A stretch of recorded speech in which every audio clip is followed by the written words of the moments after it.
So we are talking about the movie The Black Room, directed and written by Rolf Kaminski. And this one's actually got a pretty good cast. You've got Lindsay, of course, from the Insidious series. You've got Natasha Henstridge, of course, from The Species. You've got Dominic Swain, James Duval.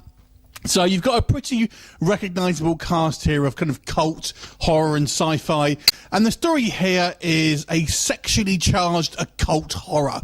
Basically, we have this couple that move into this kind of house, which have this ominous basement. And in this basement is a black door that leads to a strange room. Now, this is obviously locked up, first of all. They don't know what's in there.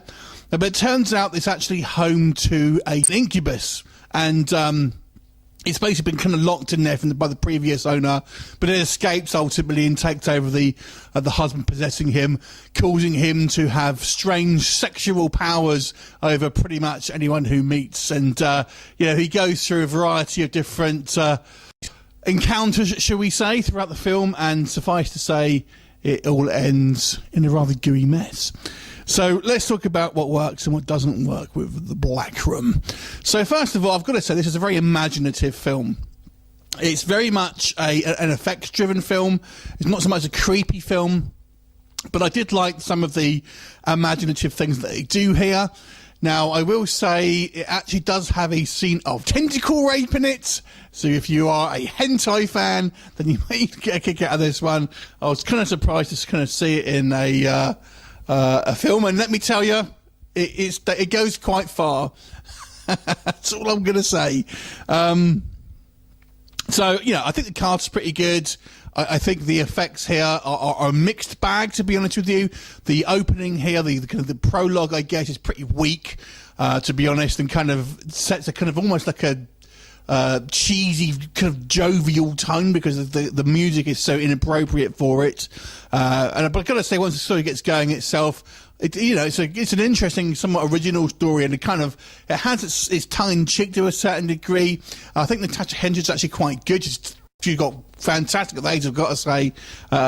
Looks really great, and she has quite a fun interplay with her husband / demonic entity who is turned into this kind of like sleazeball who can make women kind of just drop their goo just because he feels like it wherever they are.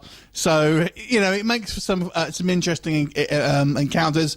Obviously, this one somewhat of an adult persuasion to this movie. So if you are somewhat prudish, you may get put off by it. What kind of didn't work so much for me, it's not a creepy film. There's no real creepy moments in this. It's more of just a kind of like I say, more of an effects-driven film. And some of the effects are pretty bad. I mean, there's a lot of them. So maybe they shoot themselves a little thin. There's lots of kind of like prosthetic. I mean, we get to the end, there's looks like the alien hive from Aliens, basically. There's all stuff like that. But there are some digital effects I don't think look quite as good. There's a great looking demon in it, though. In a kind of a flashback sequence of the 70s, reminded me a little bit of The Darkness from the movie Legend of Tom Cruise. That was pretty cool. That was a great sequence, actually. But it kind of feel like there's so many victims that you can kind of go through and think, yeah, you just kind of want to get to the end now, basically.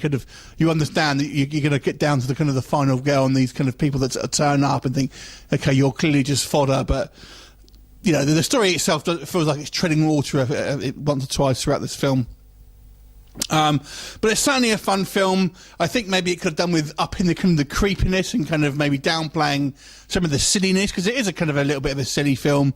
But nonetheless, I thought it was, a fairly effective kind of fun horror film. If you like gooey effects, obviously if you're adverse to sexual things, then you may not want to kind of check it out because it does get rather sexual. Anyway, I'm going to give this movie a 5.5. I actually had quite a bit of fun with it. Have you seen it? What did you think of it? Leave me a comment and I'll look forward to seeing you next time. Bye for now.